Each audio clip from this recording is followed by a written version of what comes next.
She's alive. Buy me lunch and I'll take you to her." And the millionaire laughed but froze. Marcus Harrison was lost in his own pain as he held the white flowers with trembling hands.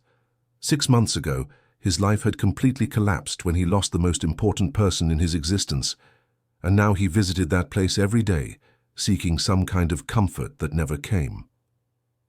It was then that a small child's voice broke the heavy silence of that Tuesday afternoon. Marcus looked down and saw a little girl about 9 years old, wearing a simple brown dress and worn-out sneakers. "She's alive. Buy me lunch, and I'll take you to her," the child said with disconcerting naturalness.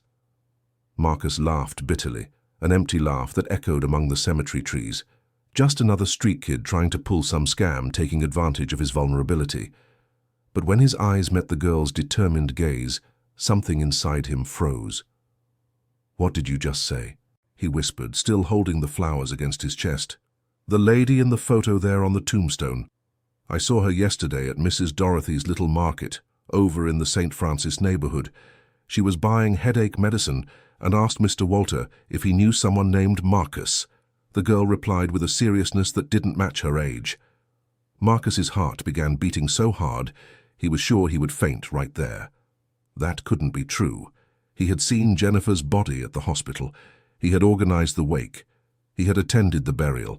How could a child be saying these things? "Little girl, that's very cruel. Don't joke about that," he said, trying to keep his voice steady.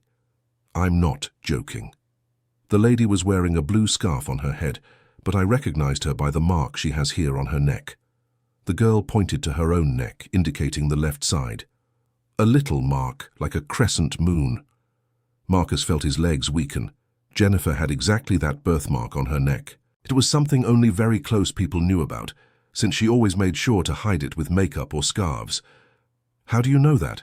he asked, crouching down to be at the girl's eye level. "Because I live on the street above the house where she's staying now. My grandma takes care of her. The lady arrived there about 3 months ago, all confused, couldn't remember anything. My grandma said she had hit her head and lost her memory," the child explained, swinging one foot against the other. Marcus felt the world spinning around him. That was impossible. But at the same time, the girl spoke with a conviction that left him completely unsettled. "What's your name?" he asked, still trying to process what he was hearing. "My name is Emily, but everyone calls me Emmy, and you're the Marcus she asks about sometimes, right? She draws flowers like the ones you're holding," the girl said, pointing to the white flowers.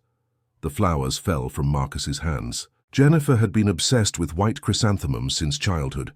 They were the only flowers she truly liked. How could this child know something so specific? "Take me there," whispered Marcus, standing up with difficulty.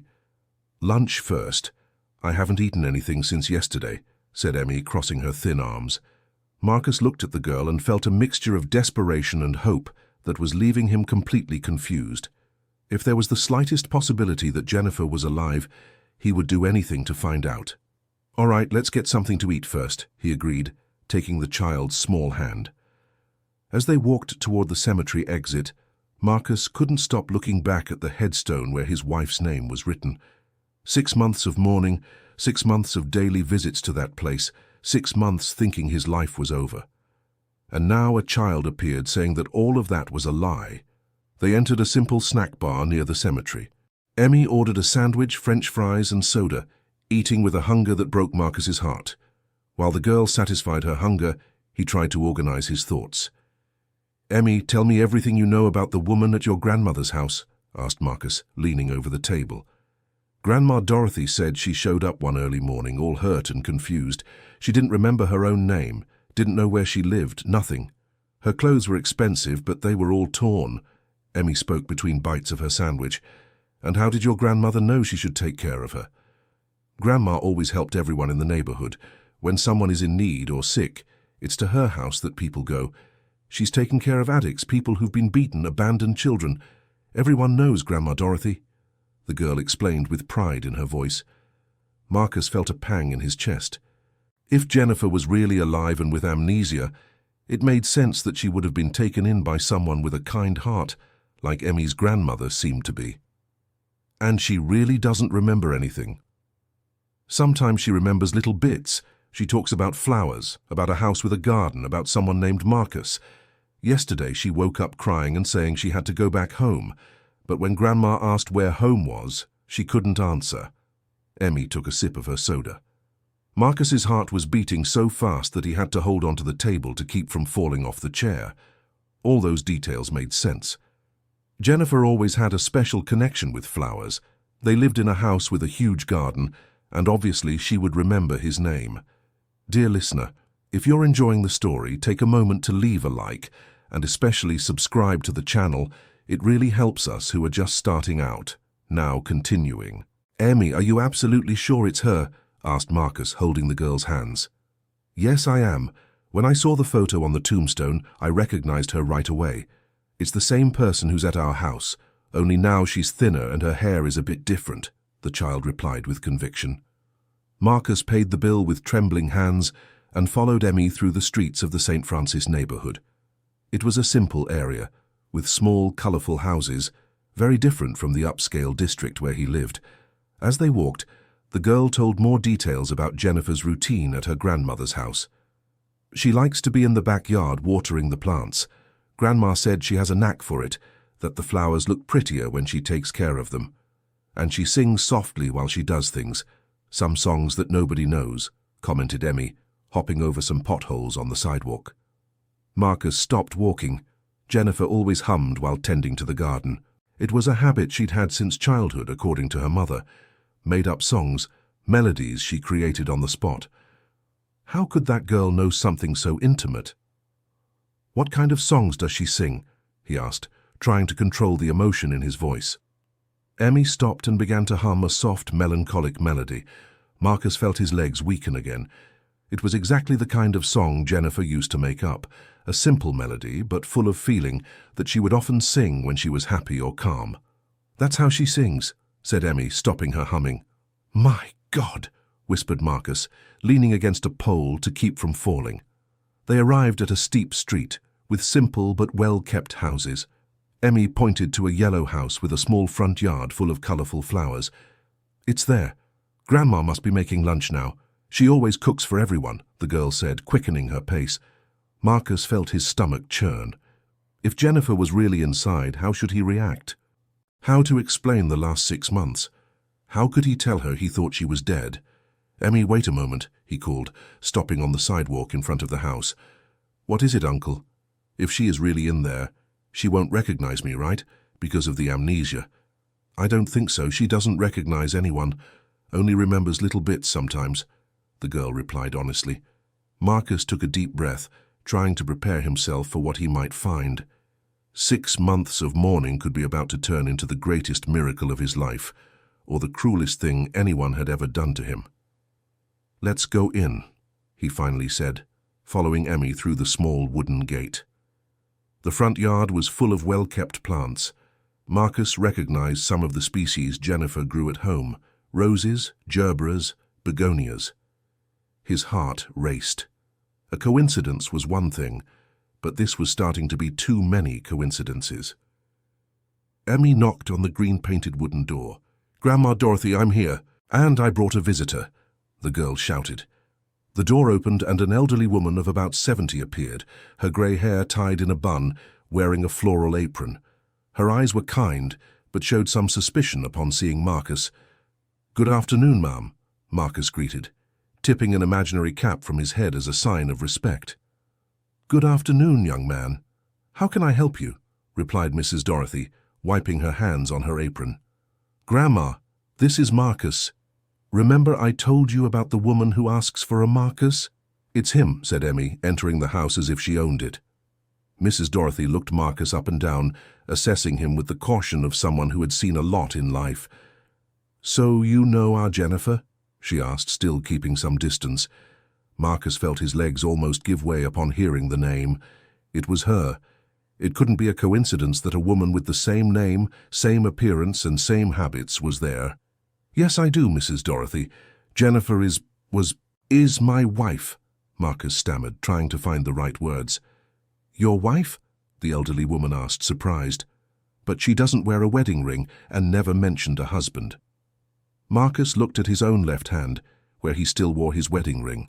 He quickly took it off his finger and showed it to Mrs. Dorothy. "We were married for 8 years, Marcus Harrison and Jennifer Clark Harrison. We have a house in the Palm Garden district with a huge garden that she loved to take care of," he explained, feeling his voice tremble. Mrs. Dorothy studied him more carefully, as if trying to decipher if he was telling the truth. "Can you prove that to me?" she asked, still suspicious. Marcus took his wallet out of his pocket and showed his documents. There was a driver's license photo with his full name and some photos of Jennifer that he always carried in his wallet pocket. "Here, look," he said, showing a photo of him hugging Jennifer in their home garden. "Mrs." Dorothy took the photo and examined it carefully. Then she looked at Marcus, then at the photo again. "It's really her, our Jennifer," she murmured, returning the photo. "But how come you didn't come looking for her before?" "Because I thought that she had passed away," Marcus replied, unable to use the word that had tormented him for months. "What do you mean?" Marcus took a deep breath before answering. "There was an accident 6 months ago. The car Jennifer was driving flipped over on the road. When they arrived at the scene, they found the car destroyed and a lot of blood, but they didn't find her body. Her family held a ceremony anyway, said the body had probably been carried away by the river. I believed it," he explained, feeling all the pain of those months returning. Mrs. Dorothy put her hand to her chest, shocked by the revelation. "My God in heaven."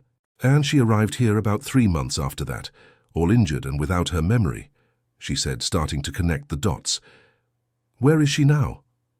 asked Marcus, barely able to control his anxiety. "She's out in the backyard, tending to the plants. She's always there at this time," replied Mrs. Dorothy, still processing everything she had heard. "Can I see her?" Mrs. Dorothy hesitated for a moment, as if weighing the pros and cons. "You can, but be careful. She gets very nervous when she meets strangers. And you'll have to understand that she won't recognize you," the lady warned. Marcus nodded, feeling a mix of hope and terror running through his veins. He followed Mrs. Dorothy and Emmy through a simple but cozy room with a crocheted sofa and an old television until they reached the back door. The backyard was small but full of life. There were neat flower beds with various types of flowers and some vegetables, and there, crouched among the plants, was a figure that made Marcus's world stop completely. It was Jennifer. She was thinner, with longer hair slightly faded by the sun, wearing simple clothes and a blue scarf tied around her head. But it was her. It was definitely her. Marcus would recognize those delicate movements, that focused posture, that loving way of treating plants anywhere in the world. "Jennifer," called Mrs. Dorothy softly. The woman raised her head, and Marcus had to hold onto the wall to keep from collapsing. It was his wife's face, more worn, with some marks that weren't there before, but they were the same eyes, the same shy smile, the same sweet expression he had known for so many years. Jennifer looked at Marcus without any sign of recognition. Her eyes passed over him as if he were a complete stranger, which shattered the man's heart into 1,000 pieces. "Hi, Mrs. Jennifer," said Emmy, running to hug her. "I brought a visitor for you." "Hello, my dear," replied Jennifer, returning the girl's affection. "Who is our visitor?" The voice was the same soft tone, the same caring way of speaking that Marcus heard every day in his dreams for the past 6 months. "This is Marcus," said Emmy, pointing to him. Marcus saw something change in Jennifer's face when she heard the name, a confused expression, as if something deep in her mind had stirred. "Marcus," she repeated, putting a hand to her forehead as if trying to remember something. "Hello, Jennifer," Marcus managed to say, his voice completely choked up. She studied him for a few seconds, tilted her head to the side the way she always did when she was thinking. "I know that name," she murmured. "Why do I know that name?" Marcus took a step toward her, but Mrs. Dorothy held him by the arm. "Take it easy," the lady whispered. "Jennifer, do you remember anything about me?" asked Marcus, trying to keep his voice as soft as possible. She put both hands on her head and closed her eyes, as if making a huge effort to remember. "Flowers," she said suddenly. "You have something to do with flowers." Marcus felt his heart race. He always brought flowers for Jennifer. It was practically a ritual between them. "What kind of flowers you nunned?" he asked, crouching down to get closer to her. "White. White flowers," replied Jennifer, her eyes still closed. "And a house with a very big garden." "That's right," whispered Marcus, tears beginning to stream down his face. "Do you remember anything else?" Jennifer opened her eyes and looked directly at him. For a moment, Marcus was sure there was a flicker of recognition in her gaze, but it lasted only a few seconds before she shook her head, frustrated. "I can't remember. It's like there's something deep in my mind, but I can't reach it," she said, tears forming in her eyes. Marcus wanted more than anything in the world to hug her, kiss her, tell her he was there to take care of her, but he knew he had to be patient. She didn't remember him. To her, he was a stranger. "Don't force yourself. Maybe with time the memories will come back," he said, trying to sound calm despite the despair he felt. Jennifer looked at him curiously. "Why do you seem familiar? And why do I feel like crying when I look at you?" she asked, wiping away a tear that had escaped. "Maybe because we were important people to each other," replied Marcus, choosing his words carefully. "Dear listener, if you're enjoying the story, please take a moment to like and especially subscribe to the channel. It really helps us who are just starting out now continuing." At that moment, a black car parked in front of Mrs. Dorothy's house. Marcus didn't pay attention at first, too focused on watching Jennifer, but Emmy ran to the front of the house to see who it was. "Grandma Dorothy, there are some men in suits here wanting to speak with you," the girl shouted from the front yard. Mrs. Dorothy seemed to become instantly nervous. "Jennifer, get inside, quick," she said, helping her up. "What's happening?" asked Marcus, sensing the tension in the air. "These men have been here before, about 2 weeks ago. They asked questions about Jennifer, wanted to know if I knew any woman with amnesia. I said no, but they didn't seem to believe me," Mrs. Dorothy explained quickly, pushing everyone inside the house. Marcus felt a chill run down his spine. Who could be looking for Jennifer and why? "You have to leave through the back door now," said Mrs. Dorothy, clearly frightened. "I won't leave Jennifer," protested Marcus. "If they see you two together, it will be worse. Trust me. Emmy can take you through the neighbor's house, and you can leave through the back street. I'll take care of Jennifer," the lady insisted. Someone knocked hard on the front door. "Police, open the door," a male voice shouted. Marcus looked at Jennifer, who was visibly scared, hiding behind Mrs. Dorothy. "I'll come back," he whispered to her, even though he knew that promise might mean nothing to someone who didn't remember him. But to his surprise, Jennifer held his hand before he left. "Don't go," she said with tears in her eyes. "I don't know why, but I feel like something bad will happen if you leave." Marcus felt his heart break. Even without her memories, some deep part of Jennifer was still connected to him. "I promise I'll come back. I'll find out who these people are and what they want. But now I need to leave to protect you," he said, squeezing her hand. "Come on, Uncle Marcus," called Emmy from the back door. Marcus reluctantly followed the girl, exiting through the neighbor's yard and walking quickly along the back street. As they moved away, he could hear loud voices coming from Mrs. Dorothy's house. "Emmy, who were those men who came looking for Jennifer before?" he asked as they walked. "I'm not sure. They said they were from Social Security and were looking for a missing woman. But Grandma thought it was strange because they didn't have proper documents and asked very specific questions," the girl replied, looking back to make sure they weren't being followed.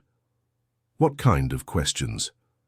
"They asked if Grandma knew any blonde woman, about 35 years old, who had lost her memory after an accident. They described Mrs. Jennifer exactly. Grandma became suspicious and said she didn't know anyone like that," explained Emmy. Marcus stopped walking. Someone knew Jennifer was alive and was actively looking for her. But who? And why had her family held a ceremony if there was a possibility she was alive? "Emmy, do you know if there's a public phone around here?" he asked. "There's one at Mr. Tony's bakery, right there on the corner," the girl replied, pointing to a small bakery. Marcus ran to the telephone and called Mr. Henry Morrison, the family lawyer and one of the few friends he truly trusted. "Henry, it's me, Marcus. I need your help urgently." "Marcus? What a surprise. How are you, my friend?" It's been a while since we last spoke. Henry, I found Jennifer. She's alive. There was a prolonged silence on the other end of the line. Marcus, I think it's best if you come to my office to talk in person. This isn't a matter for the phone, said the lawyer with a strange tone in his voice. Can't it really be over the phone? I'm in a complicated situation here. Definitely not. And Marcus, don't mention this to anyone else until we talk, okay? The call ended abruptly, leaving Marcus with a bad feeling. Why had Henry reacted so strangely? Why didn't he show genuine happiness or surprise upon learning that Jennifer was alive? Marcus returned to where Emmy was waiting for him, his mind racing a mile a minute. He was beginning to suspect that Jennifer's accident and her subsequent disappearance hadn't been a coincidence. Emmy, can you take me back to your grandmother's house by another route? I need to make sure Jennifer is okay, he asked. Yes, I can. I know all the shortcuts around here. They returned to Mrs. Dorothy's house through narrow alleys and the backyards of understanding neighbors. When they reached the back of the house, they found Mrs. Dorothy sitting in the yard with a worried expression. Mrs. Dorothy, is everything all right? Where's Jennifer? Asked Marcus, hopping over the low fence that divided the yards.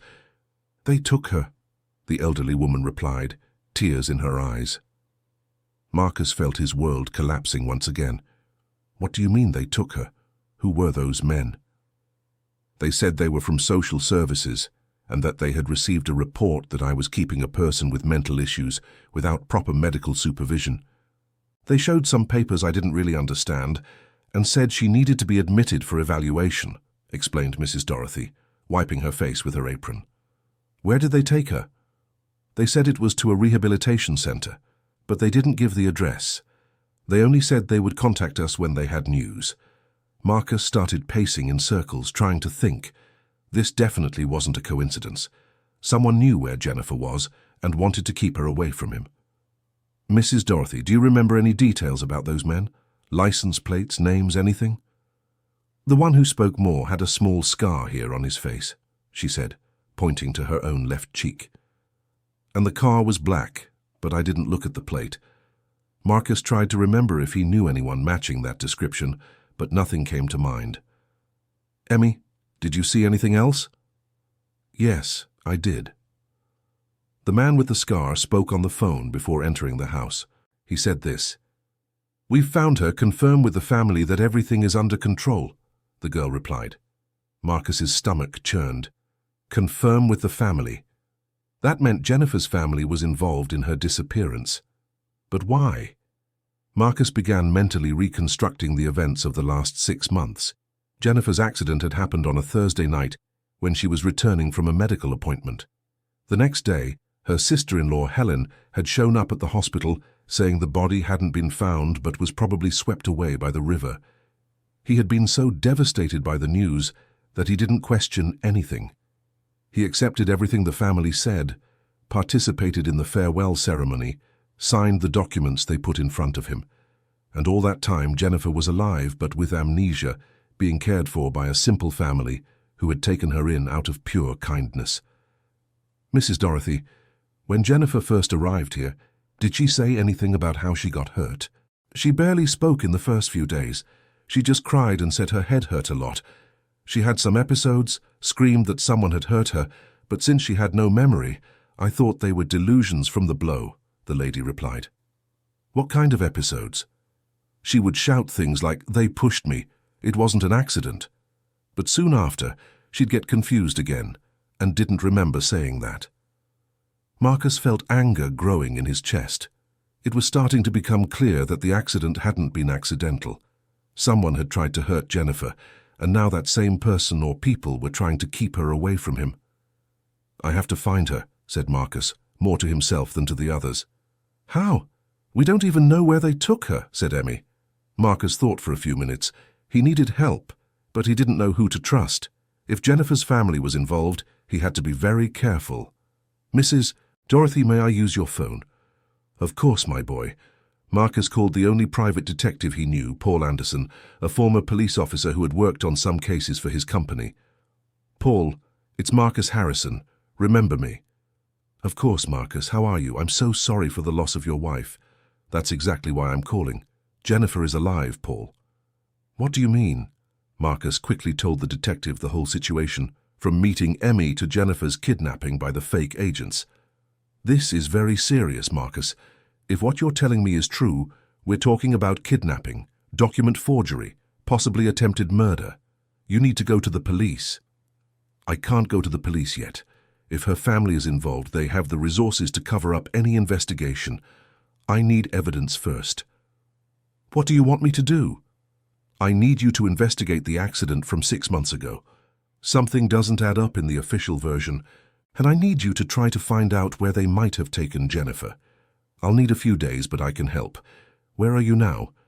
I'm in the St. Francis neighborhood. I'll look for a place to stay around here while you investigate. Be careful, Marcus.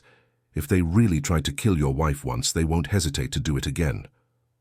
The call ended, and Marcus felt momentarily relieved to have a professional helping him, but at the same time, fear for what they might be doing to Jennifer was consuming him. Uncle Marcus, you can stay here at our house. Grandma has a little room in the back that she doesn't use, offered Emmy. I don't want to put you in danger. We're already in danger anyway. If they came back looking for Mrs. Jennifer, they'll come back to question Grandma too. It's better if we stick together, the girl argued with a wisdom beyond her years. Mrs. Dorothy agreed with her granddaughter, and Marcus accepted the offer. The little back room was simple, with a single bed, a small wardrobe, and a window overlooking the backyard where Jennifer had been tending to the plants just hours before. That night Marcus barely slept. He kept imagining where Jennifer was, if she was scared, if she was being treated well. The thought of her being frightened and confused, not understanding what was happening, made him desperate. The next day, Paul called early in the morning with the first bits of information. Marcus, I got some preliminary information about the accident. There are several strange things in the official report. What kind of things? First, there's no record that they actually searched for Jennifer's body in the river. The report says the search was called off due to adverse weather conditions, but it didn't rain at all that week. Marcus felt his stomach tighten. And there's more.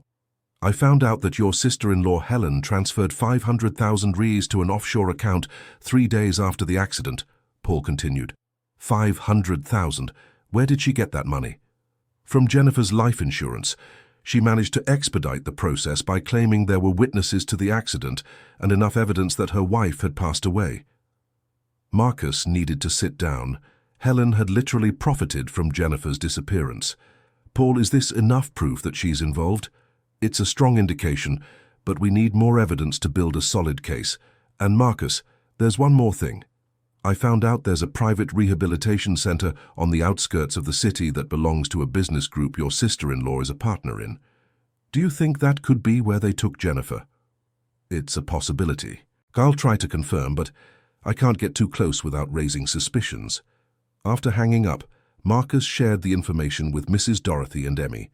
The woman was outraged to learn that Jennifer's family was involved in the kidnapping. What kind of person does this to their own family, she asked, shaking her head in disapproval. People who value money more than people, Marcus replied bitterly. During the day, Emmy went out to play around the neighborhood streets, but she was actually investigating whether anyone had seen the black car or the men in suits. Marcus stayed helping Mrs. Dorothy with household chores, trying to keep busy so he wouldn't go crazy with worry. In the middle of the afternoon, Emmy came running back. Uncle Marcus, Mrs. Sandra from the bakery said she saw the black car passing by 3 times this morning, like they were looking for something, the girl reported breathless. They're watching the house, Marcus concluded. There's more, Mr. Walter from the grocery store said a man showed up there asking if he knew a guy named Marcus, who was seen with a girl around, Emmy continued. Marcus realized it wasn't safe to stay at Mrs. Dorothy's house anymore. The men who took Jennifer were looking for him too. Mrs. Dorothy, you two need to get out of here for a few days. Can you stay with a relative? My sister lives in Queens. I can take Emmy there, the woman replied. That's probably best. I'll find another place to stay too. But Emmy didn't agree with the plan. I'm not leaving here without helping to find Mrs. Jennifer. She was good to us. Now it's our turn to be good to her, the girl said, crossing her arms stubbornly. Emmy, it's very dangerous. Uncle Marcus, I know this city better than any adult. I can go places and hear conversations you'd never manage to. We need to work together, Emmy argued. Marcus looked at that brave girl and felt a mixture of admiration and fear. She was right about knowing the city, and he really did need help. But putting her in danger was something that deeply troubled him. "All right. But you obey all my orders, and at the first sign of danger, you back off. Agreed?" "Agreed," Emmy agreed, smiling for the first time since Jennifer had been taken. They packed quickly, and Mrs. Dorothy left for her sister's house. Marcus and Emmy moved to a small, cheap hotel in the city center, where they could go unnoticed more easily. That night, Paul called again. "Marcus, I confirmed it. Jennifer is at the St. Christopher Rehabilitation Center. It's a very well-protected place, with security guards and cameras. It won't be easy to get to her." "But are you sure it's her?" "I am. I got a photo. It's her. But she's wearing different clothes and her hair is tied up differently. It looks like they're trying to change her appearance." Marcus felt his blood boil. Not only had they kidnapped Jennifer, but they were trying to erase her identity. "Paul, I need to see her." "It's too risky. The place has 24-hour surveillance. Then we'll have to get creative." Marcus spent the whole night planning a way to get to Jennifer. Emmy, who was listening to everything, gave an idea that initially seemed crazy, but then started to make sense. "Uncle Marcus, what if we pretend that I'm sick and need to be admitted there? Then when we're inside, I'll look for Mrs. Jennifer and you find a way to get her out," suggested the girl. "Emmy, that's too dangerous." "But it might work. A sick child, everyone feels sorry and lets their guard down," she insisted. Marcus considered the idea. It was risky, but it might be the only way to get close to Jennifer without raising immediate suspicions. "Let's try it," he finally decided. Dear listener, if you're enjoying the story, take a moment to like and especially subscribe to the channel. It really helps us who are just starting out, now continuing. The next morning, Marcus and Emmy headed to the St. Christopher Rehabilitation Center. It was a modern and imposing building, surrounded by high walls and electronic gates. Marcus introduced himself at the reception as the girl's father, explaining that she had been having behavioral issues since her parents' separation and needed psychological help. Emmy did an excellent job, pretending to be sad and withdrawn, barely speaking to the professionals who evaluated her. After 2 hours of conversation and filling out forms, they managed to get her accepted for a 3-day evaluation at the center. "Don't worry, Mr. Harrison. We'll take very good care of your daughter. You can visit her tomorrow during visiting hours," said the psychologist in charge. Marcus said goodbye to Emmy with a hug, whispering final instructions in her ear. "Be careful, Princess. Look for her, but don't expose yourself. If anything seems off, you ask to call your dad. Don't worry, Uncle Marcus. I'll find her." Marcus spent the rest of the day anxious, waiting for news.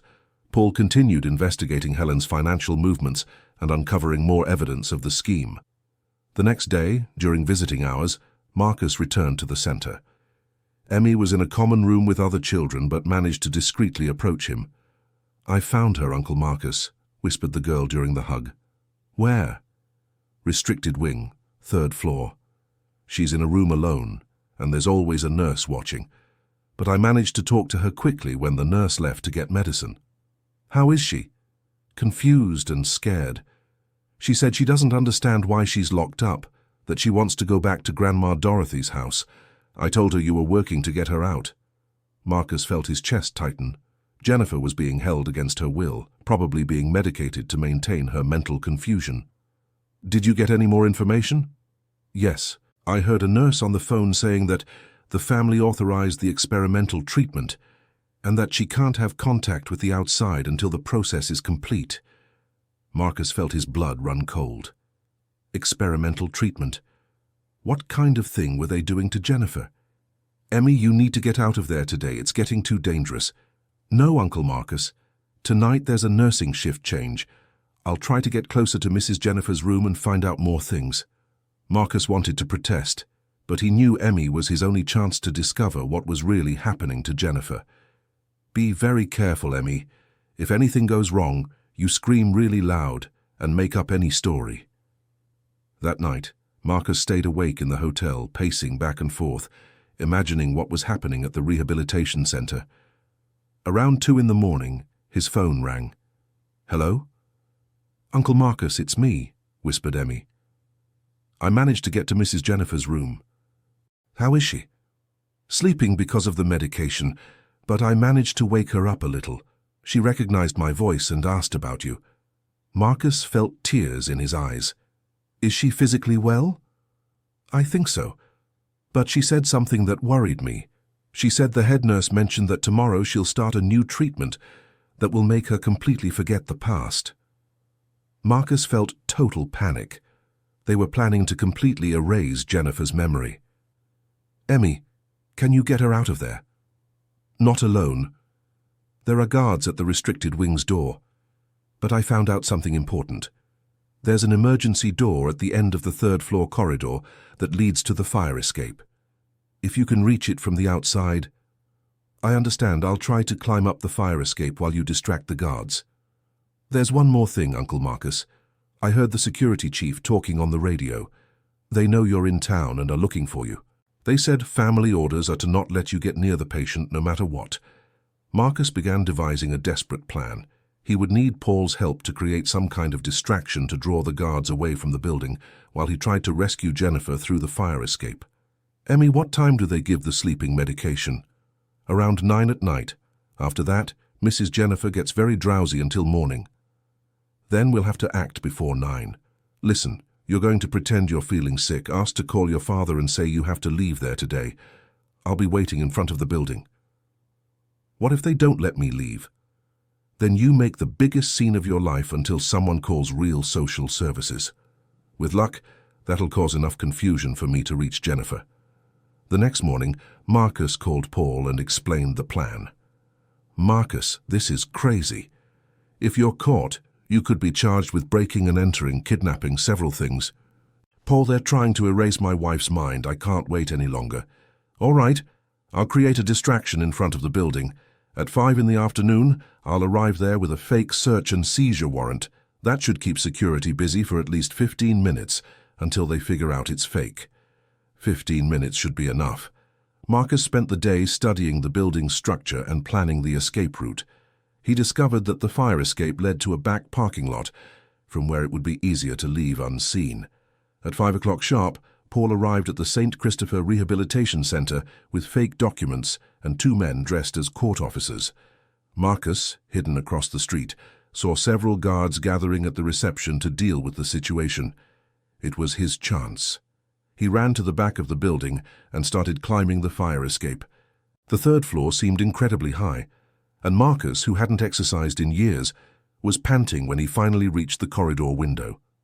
Through the glass, he could see Emmy at the end of the corridor, talking animatedly with a nurse and pointing to her own stomach, clearly pretending to be in pain. The nurse looked worried and was trying to lead the girl back to her room, but Emmy resisted, creating exactly the distraction they needed.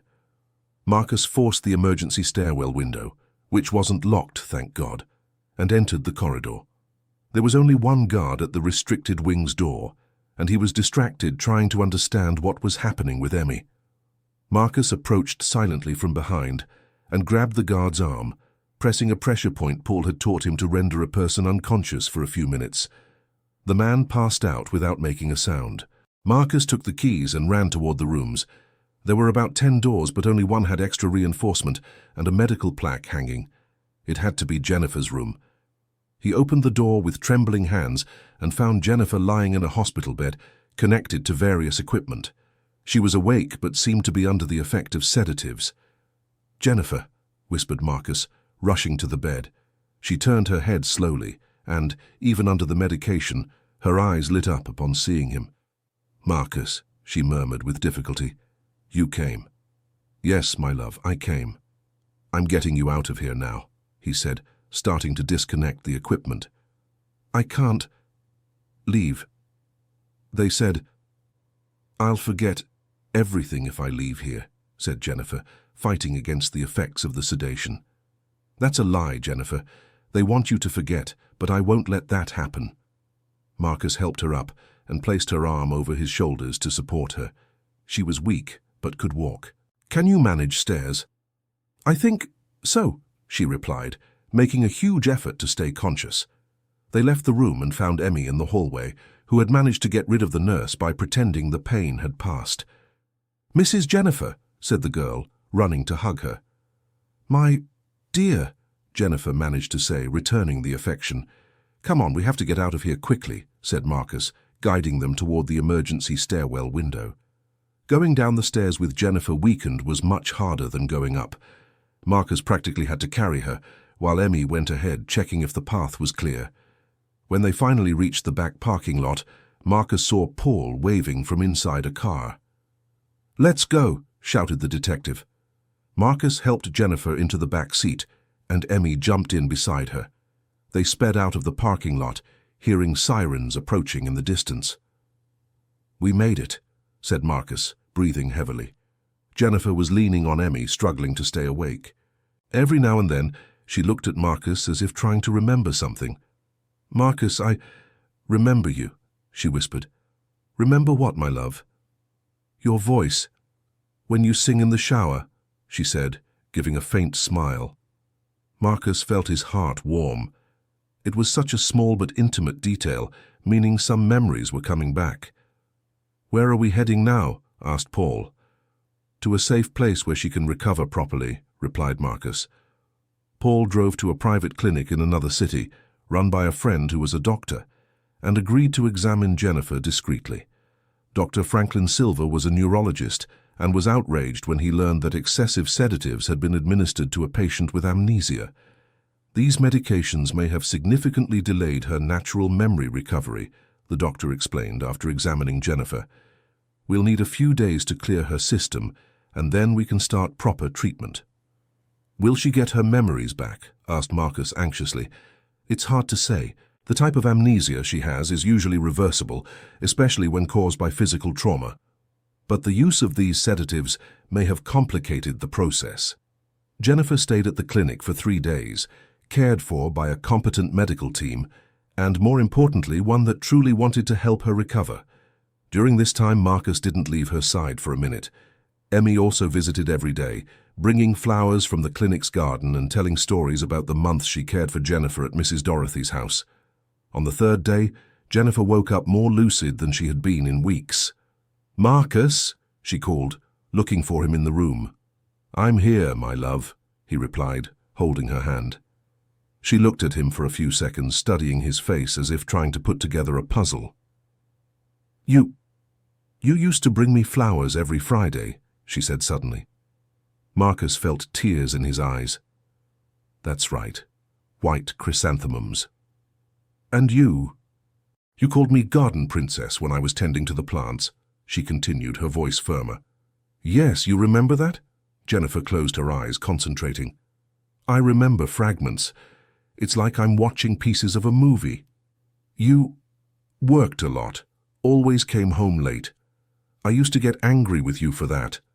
Marcus laughed through his tears. "You sure did. And you always said I loved the company more than you. But you always said you worked so hard because you wanted to give me the whole world," Jennifer added, opening her eyes and looking directly at him. "Jennifer, you're remembering." She squeezed his hand. "It's not everything yet. There's a lot that's hazy. But I feel that you are home. I feel that you are safety, you are love. Even when I didn't remember your name, my heart always raced when you appeared." At that moment, Dr. Franklin entered the room with an animated expression. "Jennifer, how are you feeling today?" "Better. More present. As if a fog is lifting," she replied. "Excellent. The medications are out of your system and your brain is starting to function normally again. Memory recovery is a gradual process, but you're on the right track." Meanwhile, Paul continued investigating Helen's scheme. He had discovered that she wasn't acting alone. She had 2 accomplices, Jennifer's brother, Julian, and the family lawyer, Mr. Henry. "Marcus, I have bad news. Helen and the others have found out where you are. They're coming here with a court order claiming that Jennifer is mentally incompetent and that you kidnapped her." "How did they find out?" "Someone at the previous clinic must have recognized where you went. I have about 2 hours before they get here." Marcus looked at Jennifer, who was listening to the conversation with a worried expression. "What do we do?" You need to leave the country for now until I can gather enough evidence to prove that Helen tried to kill Jennifer and forge the death certificate, said Paul. Leave the country? But Jennifer is still recovering. It's risky, but it's the only way to keep her safe. Dr. Franklin can prescribe the medications she needs, and you can continue treatment abroad. Jennifer held Marcus's hand. Where could we go? I have contacts in Canada. There's a clinic there that specializes in amnesia cases. You'd be safe there. Marcus looked at Emmy, who had heard the whole conversation. And Emmy? I'm going with you, said the girl, as if it were obvious. Grandma Dorothy said that as long as you need help, she'll take care of me. Emmy, I can't take you so far from your family. Uncle Marcus, after everything we've been through together, we've become family. I'm not going to abandon you now, said the girl, crossing her arms. Jennifer smiled, still weak but moved. Marcus, she's right. Emmy isn't just a child who helped us. She's become our daughter. Marcus looked at that brave girl who had completely changed their lives and realized that Jennifer was right. Emmy had become part of their family. All right, but we'll have to be very careful. Dr. Franklin quickly organized Jennifer's medical documents and a prescription with all the medications she would need. Paul arranged temporary passports through contacts he had in the federal police. 2 hours later, they were on a plane bound for Boston, leaving behind not just the United States, but also a lifetime of memories, some recovered, others still lost. During the flight, Jennifer held Marcus's hand and said, "It doesn't matter if I never recover all my memories. What matters is that I'm building new memories with the people I love." Emmy, sitting across from them, was sleeping with her head resting on Jennifer's shoulder. Marcus looked at his new family and felt that, despite all the suffering of the past few months, perhaps they had found something even more precious than what they had before. In Boston, they settled into a small house near the clinic where Jennifer would continue her treatment. Life was simple but peaceful. Marcus found work as a consultant, Emmy enrolled in a local school and quickly made friends, and Jennifer dedicated herself to her treatment with determination. Gradually, more memories returned. She remembered the wedding day, the honeymoon, the silly fights, and the reconciliations. She recalled shared dreams, plans for the future, little traditions that only they knew. But she also discovered that some memories might be better not fully recovered. During a therapy session, she partially remembered the day of the accident. It was nighttime. I was coming back from the doctor's appointment. I had discovered something important at that appointment, something that would change our lives, she told Marcus one evening as they sat in the small garden of their house in Boston. What had you discovered? I still can't remember exactly, but I remember being happy, eager to get home and tell you, and then someone hit my car from behind, on purpose. Marcus held her hand. Don't force yourself to remember things that might hurt you. No, I need to remember, because if I don't, they might try again. 3 months after arriving in Boston, Paul called with important news. Marcus, I did it. I have enough evidence to prove that Helen, Julian, and Mr. Henry Morrison planned the accident and forged Jennifer's death certificate. What kind of evidence? Bank transfers, phone recordings, testimonies from people they bribed, and there's more. I found out why they did it. Why? Jennifer had discovered she was pregnant. If the child was born, they would inherit most of the family fortune when they turned 18. Helen and Julian didn't want to share the inheritance with anyone else. Marcus felt the world spin around him. Jennifer was pregnant when she had the accident. They were going to have a child. Paul, and the baby? There was a long silence on the other end of the line. Marcus, Jennifer lost the baby in the accident. She was in the early stages of pregnancy, which is why the doctors who found her didn't notice. It's likely she doesn't even know yet. Marcus looked toward the house, where Jennifer was helping Emmy with her homework. How could he tell her that? Are there arrest warrants for them? Yes, they were arrested yesterday. You can return to the United States safely now. But when Marcus shared the news with Jennifer and Emmy, the decision to return wasn't as simple as he had expected. Marcus, I don't know if I want to go back now, Jennifer said after he told her about the arrests. Why not? Because here we've built a new life based on who we are today, not who we were before. Emmy is happy at school. You're enjoying your work. I'm recovering well. Why change that? Marcus considered her words. It was true that life in Boston had been good for all of them, simple but genuine. And about the baby, Jennifer, Paul told me you were pregnant when you had the accident. Jennifer stopped breathing for a moment. Marcus saw pain cross her face, but he also saw something else, acceptance. I kind of knew, she whispered. In therapy sessions, I sometimes dreamed about a baby, but I thought it was just subconscious wishes. I'm sorry, my love. Me too. But Marcus, look at our life now. We have Emmy. We have each other. We have a chance to start over in a way we never would have had if none of this had happened. Emmy, who had overheard the conversation, approached the two of them. Uncle Marcus, Aunt Jennifer, do you want to go back to the United States? I don't know, sweetheart. What do you think? I think this is our home now. Here, no one tries to hurt us. Here, we're a real family. Back in the United States, you were important people with lots of money and lots of responsibilities. But were you happy? Marcus and Jennifer looked at each other. It was a difficult question to answer. I was happy with you, Marcus said to Jennifer. And I was happy with you. But were we happy with our life? With the rush, the pressures, the family who cared more about money than about us? Marcus thought about the last few months. Despite all the suffering, all the worry, he had been more genuinely happy in Boston than he had been in years in the United States. So we stay, he asked. For now, yes, until we decide whether we want to go back or build a permanent life here, Jennifer replied. And that's what they did. Marcus requested a permanent transfer to the Canadian branch of the company where he worked. Jennifer continued treatment until she recovered almost all of her memories, but discovered she liked the person she had become during the period of amnesia. Simpler, more direct, more focused on what really mattered. Emmy quickly learned English and became one of the top students in her school.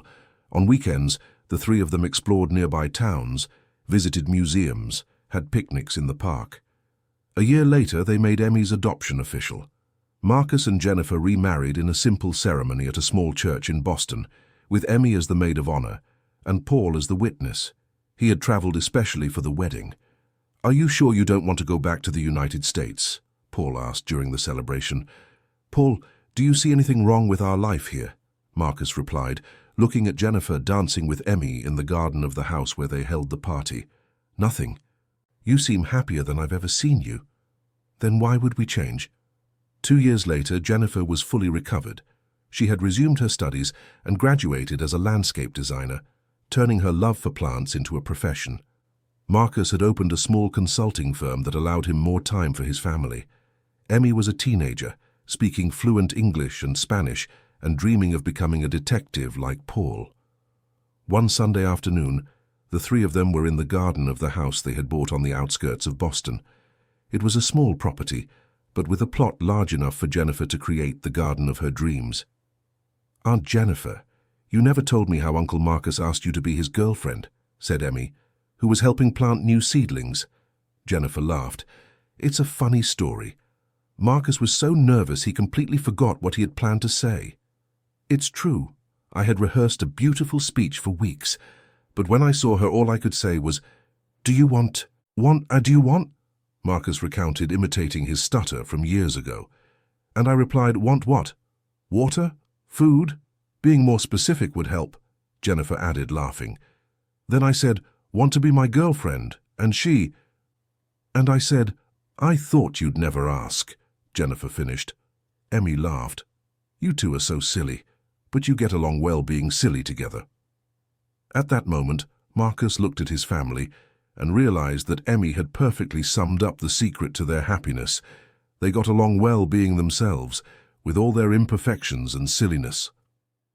You know what I've discovered, Marcus said, putting his arm around Jennifer and pulling Emmy close. What? The two asked in unison. I've discovered that sometimes life needs to be completely destroyed for us to find out what really matters. Jennifer rested her head on his shoulder.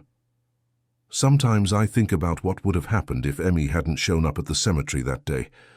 I think about that too, said Marcus. I probably would have spent the rest of my life visiting your grave, never knowing you were alive. And I would have spent the rest of my life without any memory, being cared for by Grandma Dorothy, but never knowing who I really was, added Jennifer. And I would have stayed on the streets begging for food and going hungry, said Emmy. So we saved each other, concluded Marcus. We saved each other, corrected Jennifer. They stayed quiet for a few minutes, watching the garden they had created together. There were flowers of every color and type, but in a special spot, white chrysanthemums grew strong in a special area that Jennifer had prepared. Uncle Marcus, can I ask you something? Said Emmy suddenly. Of course, Princess. Do you miss the life you had before? Marcus and Jennifer looked at each other, considering the question. I miss some things, answered Jennifer honestly. I miss my parents who died before all this happened. I miss some friends who were true, but I don't miss the rush, the pressures, the fake people. And you, Uncle Marcus? I miss being able to give you everything you deserve. Expensive trips, nice clothes, private school. Uncle Marcus, interrupted Emmy, we have everything we need, a home, food, school, a doctor when we need one, and most importantly, we have love, lots of love. Marcus smiled. You're right, Princess, we have everything we need. That night, after Emmy went to sleep, Marcus and Jennifer stayed in the garden talking about the future. Marcus, do you think we made the right choices?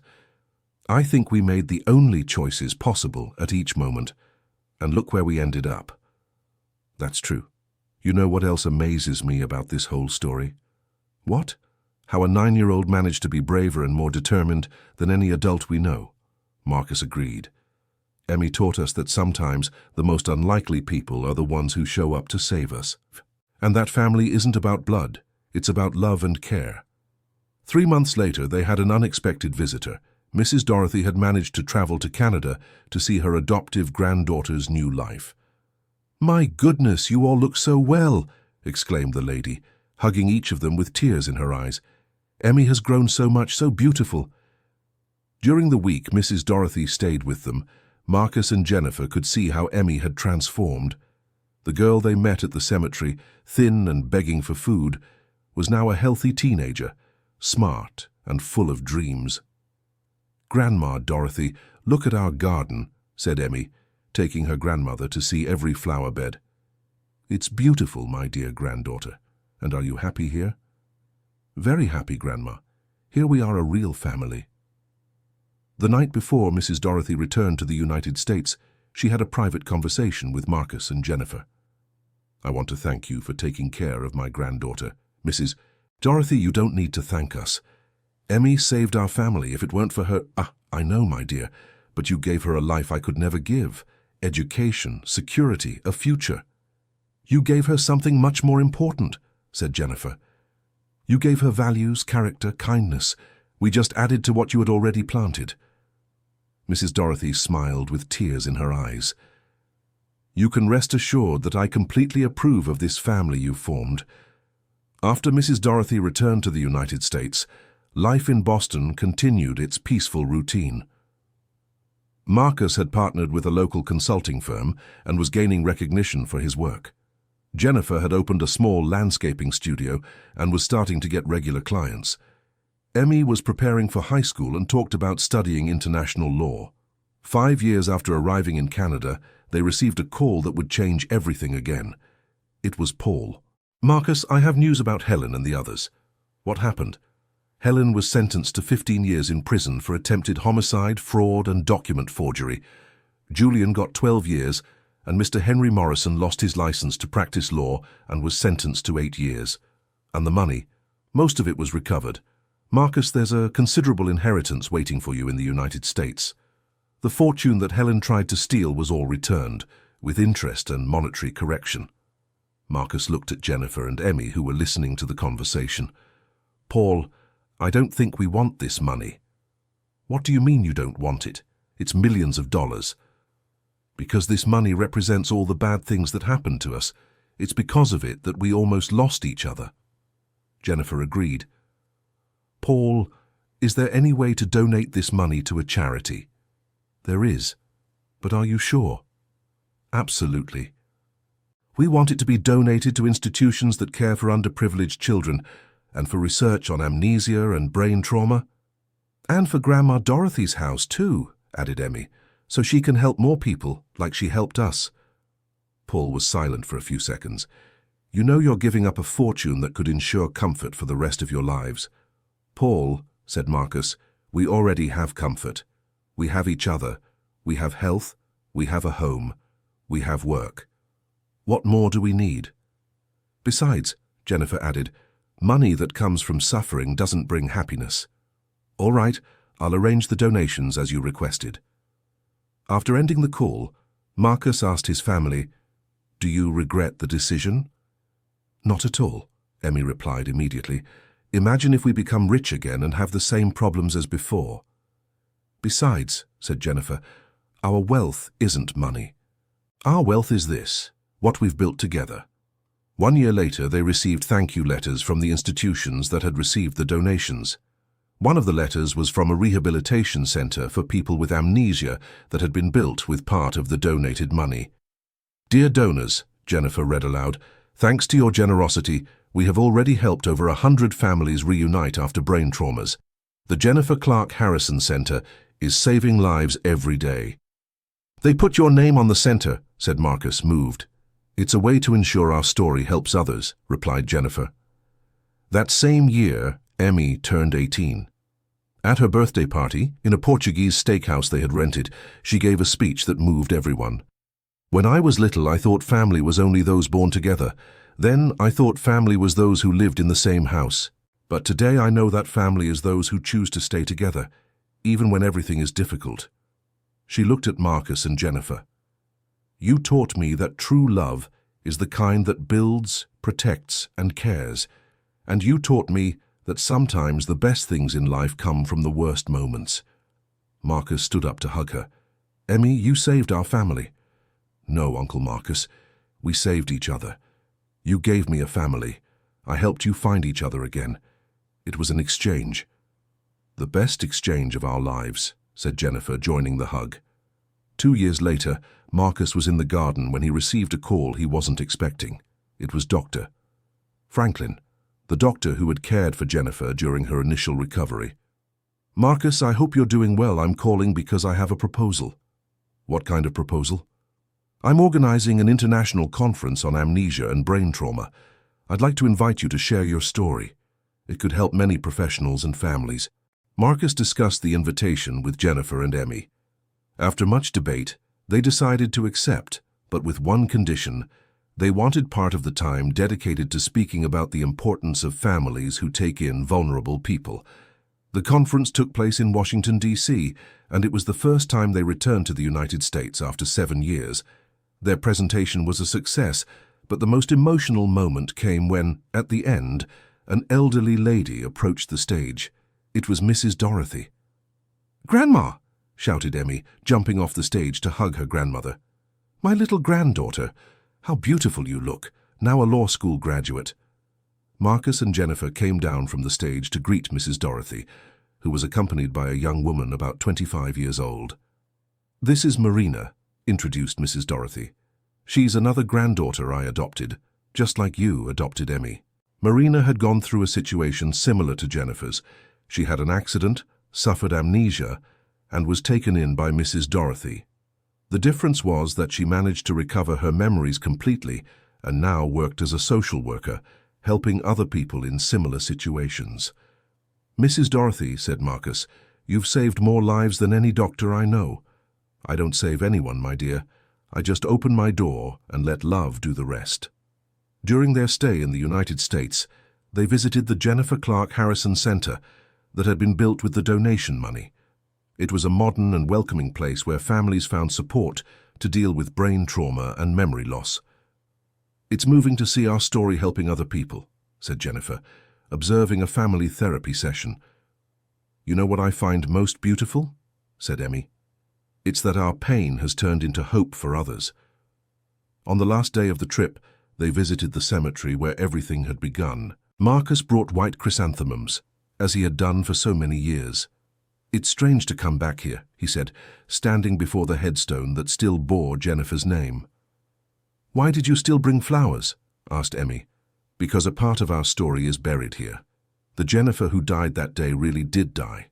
The one who was reborn is a new person, whom we built together," explained Marcus. Jennifer placed her hand on his shoulder. "Marcus, do you want to remove this headstone?" "No. Leave it here, as a reminder that sometimes you have to die to one life to be born into another." They returned to Boston the next day, but the trip to the United States had sparked a new idea in Emmy. "Uncle Marcus, Aunt Jennifer, I want to return to the United States." Marcus felt a tightening in his heart. "For good?" No.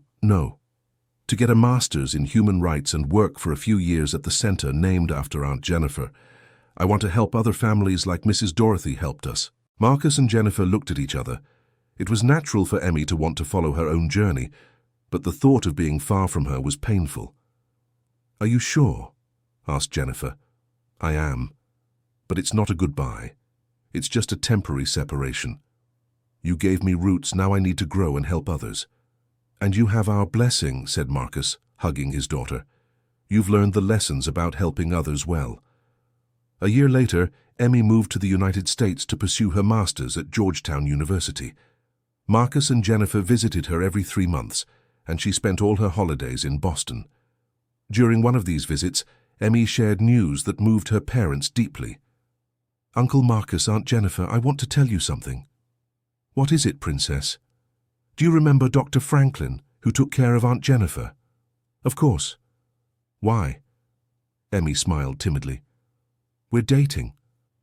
Marcus nearly choked on his coffee. "Emmy, he's much older than you, only 12 years. And he's one of the most beautiful people I know, inside and out." Jennifer smiled. "How did this happen?" "We met at the center during one of my research projects. He was giving a lecture there. I was conducting interviews for my dissertation. We started talking and discovered we have a lot in common." Marcus was still processing the information. "Emmy, are you sure you're not mistaking professional admiration for love?" "Uncle Marcus, weren't you the one who taught me that true love is based on respect, care, and shared values?" Marcus couldn't argue against his own lesson. "You're right. If you love and respect each other, we have to accept it." 2 years later, Marcus and Jennifer were back in the United States for another special occasion, Emmy's wedding to Dr. Franklin. The ceremony was simple but beautiful, held in the garden of the Jennifer Clark Harrison Center.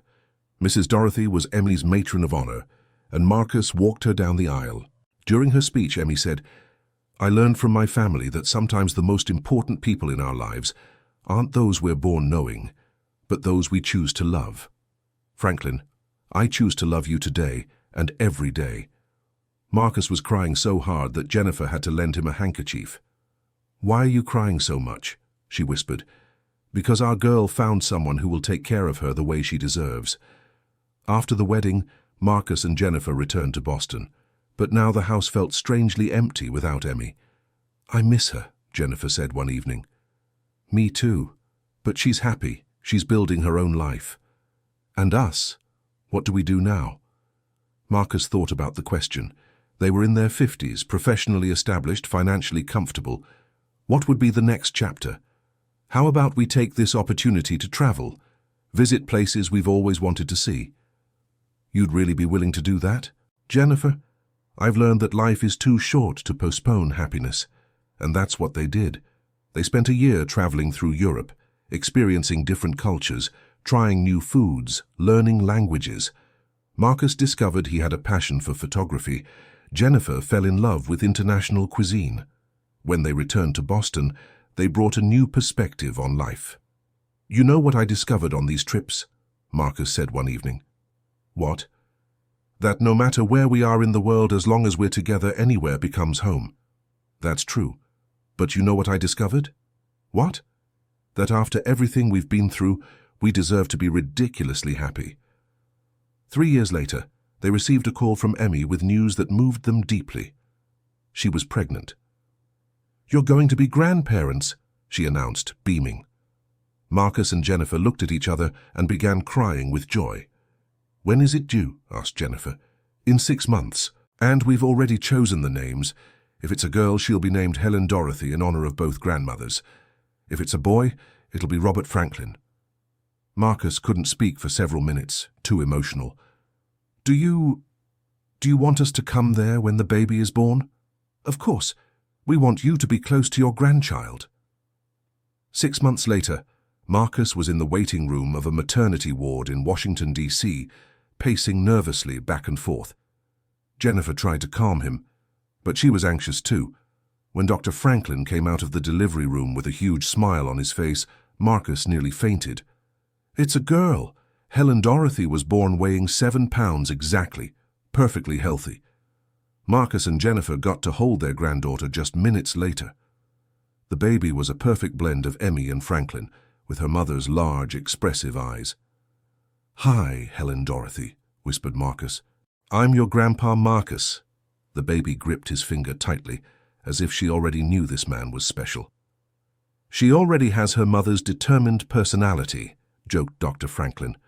Marcus looked at Jennifer, who had tears in her eyes, watching Emmy breastfeed their daughter. "Jennifer, do you remember when we thought we'd never have a family?" "I do. And now look at us. We have a daughter, a wonderful son-in-law, and a granddaughter." "And we have Mrs. Dorothy, too," added Emmy, who had overheard the conversation. "She's already on her way to meet her great-granddaughter." Marcus and Jennifer stayed in the United States for 3 months, helping Emmy with the baby's early care. It was a magical time, full of discoveries and love. "Aunt Jennifer," Emmy said one afternoon, watching Marcus making funny faces to make their granddaughter laugh, "do you regret anything about our story?" Jennifer thought for a moment. "I feel sorry for the people we lost along the way. Your sister-in-law, your brother, Mr. Henry Morrison, they chose money over love and ended up destroying their own lives. But you don't regret our choices. Never. Every decision we made brought us here, and here is exactly where I wanted to be." When they returned to Boston, Marcus and Jennifer began planning a move they had long considered. "Jennifer, what if we moved back to the United States for good?" "Are you serious?" "I am. I want to be close to our granddaughter. I want to help Emmy raise her. I want Helen Dorothy to grow up knowing her grandparents. And our work here.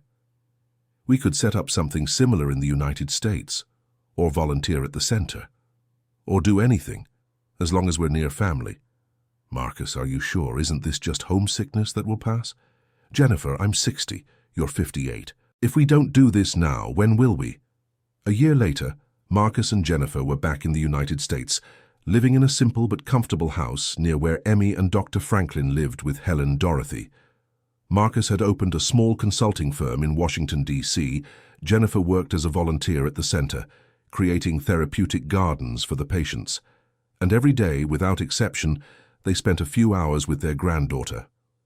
"Grandpa Marcus, tell me the story of how you found Grandma Jennifer," Helen Dorothy would ask, who at 3 years old already spoke very well. "Again, Princess. You've heard this story 100 times. But I like it. Tell it again." And Marcus would tell it, always the same way, always with the same affection. The story of how a brave girl completely changed their lives, how true love can overcome any obstacle, how family is much more than blood. Helen Dorothy listened attentively, asking questions, wanting to understand every detail. "Grandpa, and where's Aunt Emmy who helped you?" "Aunt Emmy is your mommy, Princess." "Mommy is the girl in the story?" "Yes, she is. Your mommy was the bravest girl I've ever known. And will I be brave like her?" Marcus picked her up in his arms. "You already are brave, my love. You're already brave, smart, and full of love, just like your mommy."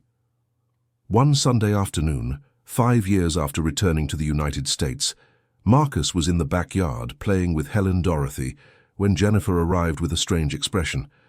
"Marcus, I got an interesting call." "From whom?"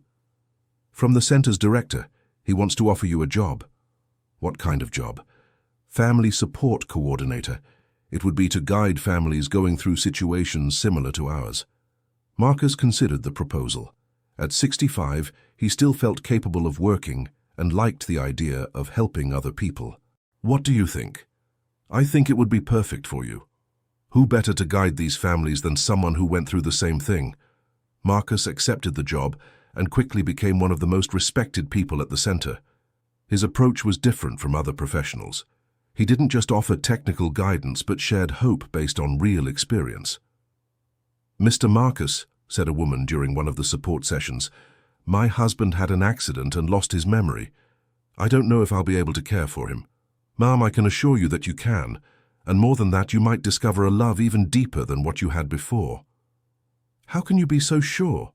"Because I went through the same thing, and today, after everything, I can say I'm happier than I was before the accident." These conversations happened daily. Marcus became a source of hope for dozens of families, proving that it was possible to rebuild life after great tragedies. On weekends, the whole family gathered. Marcus, Jennifer, Emmy, Dr. Franklin, Helen Dorothy, and whenever possible, Mrs. Dorothy, who at 85 still traveled alone by bus between Miami and Washington, D.C. to visit the family. During one of these family gatherings, Helen Dorothy, now 8 years old, asked a question that took everyone by surprise. "Grandpa Marcus, if nothing bad had happened to you, would we still be a family?" Marcus looked at Emmy, then at Jennifer, considering the question. "No, sweetheart, we probably wouldn't be a family." "So are you happy that bad things happened?" "We're not happy that bad things happened. We're happy with what we managed to build from the bad things." "I don't understand." Emmy approached her daughter. "Helen, imagine you have a beautiful flower vase, but it breaks. You can be sad about the broken vase, or you can take the pieces and make an even more beautiful mosaic." "And you made a mosaic." "We did," replied Jennifer, "and you are one of the most beautiful pieces of our mosaic." 10 years passed. Marcus was 75, retired but still giving occasional talks at the center. Jennifer had become a national reference in therapeutic gardens. Emmy was the director of the center, and Dr. Franklin had become one of the country's most respected doctors in the field of neurology. Helen Dorothy was 18, about to start college in psychology, wanting to follow in the family's footsteps of helping people. "Grandpa Marcus," she said one afternoon, "I've decided I want to write a book telling our family's story." "Why, my dear?" "Because I think our story can help other people. It can show that sometimes the worst things that happen in life are what lead us to the best things." Marcus smiled. "You have my blessing. But are you sure you want to write about all the details? Some parts were very painful." "Especially the painful parts, Grandpa." "Because it's in the painful parts that we see how strong you were." 2 years later, Helen Dorothy published The Mosaic of Love, How Our Family Found Each Other in Loss. The book became a bestseller and was adapted into a movie. At the movie premiere, the whole family was present. Marcus, now 77 and using a cane, was emotional seeing actors portraying his story. "It's strange to see our life on screen," commented Jennifer. "It's moving to see that our story can inspire other people," replied Marcus. After the screening, several young people approached them, asking for autographs and questions about how to overcome difficulties in life. "Mr. Marcus," asked a young woman, "what is the most important advice you would give to someone going through tough times?" Marcus thought for a moment before answering, "Never stop believing that good things can happen. And never underestimate the power of ordinary people to completely change your life. And what about you, Mrs. Jennifer? Learn to find beauty even in the darkest moments, and remember that sometimes losing your memory can be a chance to discover who you really are." "And you, Emmy?" Emmy smiled. "Children can change the world, and family isn't who you're born with. It's who chooses to stay together." On the way home, Marcus was thoughtful. "Jennifer, do you think our story can really help people?" "I think so. Our story proves that it's possible to start over at any age, that true love overcomes any obstacle, and that sometimes blessings come disguised as tragedies. And it proves that a brave child can save an entire family." They looked at Helen Dorothy, who was sleeping in the back seat of the car. "And that love multiplies when it's shared," added Jennifer. 5 years later, Marcus was hospitalized. At 82, his heart was tired. Jennifer, Emmy, Dr. Franklin, and Helen Dorothy were all by his bedside. "Don't be sad," said Marcus, his voice weak but serene. "I've had a life more fulfilling than anyone could dream of. Grandpa, you can't leave yet. said Helen Dorothy, holding his hand. "Princess, we all leave someday. What matters is what we leave behind." Marcus looked at each family member. "Jennifer, you taught me that true love doesn't depend on memories. It depends on daily choices to care for each other. Emmy, you taught me that sometimes angels appear as brave children willing to change the world. Franklin, you taught me that there are good people in this world, willing to care for others' families as if they were their own. Helen, you taught me that the future is always full of hope when it's built on a foundation of love." Marcus closed his eyes and smiled. "I want you all to know that I regret nothing we've been through. Every pain, every tear, every difficult moment was worth it because it brought us here." Jennifer held his hand. "Marcus, do you want me to tell you how it all began?" "Please." "It was a Tuesday afternoon. You were at the cemetery, sad, lost, and a brave little girl approached and said, 'She's alive. Buy me lunch and I'll take you there.' You laughed, but froze." Marcus smiled as he listened to Jennifer retell the story they had told thousands of times, and as she spoke, he closed his eyes, passing away in peace, knowing he had left behind a united family and a love story that would continue inspiring people for generations. End of story. And now, dear listeners, we want to know, what did you think of this story of overcoming and love? Leave in the comments which parts touched your hearts the most, and if you know similar stories of families who found each other through hardships. Don't forget to like and subscribe to the channel so you don't miss other moving stories. Until next time.